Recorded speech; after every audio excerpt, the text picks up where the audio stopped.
Hey, what's up guys? Destiny here, Adam Off-Road. Hope everyone's having a good day. Alright, so we're under the Jeep today because we have a massive oil leak.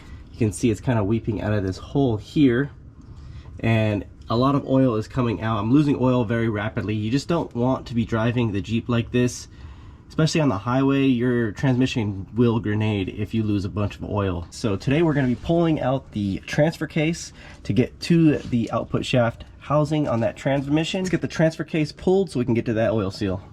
Alright, so I'm back, and as you can see, I've got the transfer case removed from the back of the transmission. Not too hard.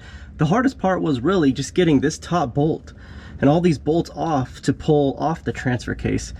And I used a box end wrench. I had to cut it down, you know, because there's not a lot of room, and then it's just a little bit at a time. It took me about an hour and a half just to get all these bolts off. And then I set the transfer case right here down on the floor. This is the culprit of what's causing this massive oil leak. So I've got this seal puller, pretty simple. We just need to get it inside here, the back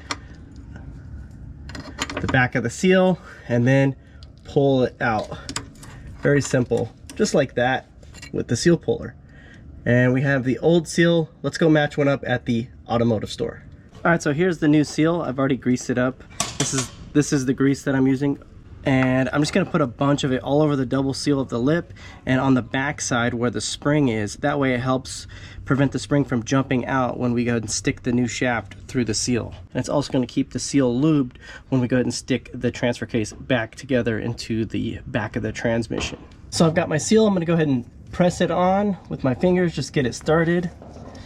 And then I've got a socket about the same diameter of the seal, and I'm just going to go ahead and strike the socket until the seal is flush with the housing.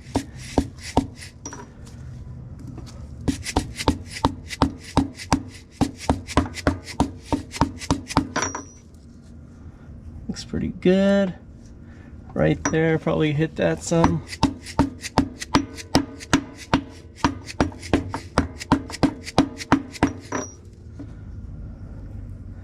And that's actually looking really good right there. Real nice and flush. I like that.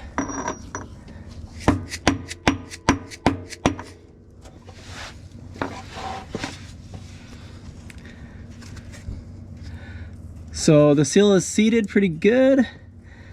Just make sure that that spring hasn't jumped out of there, and it hasn't, which is good. And then I'll go ahead and stick the transfer case, and we're done.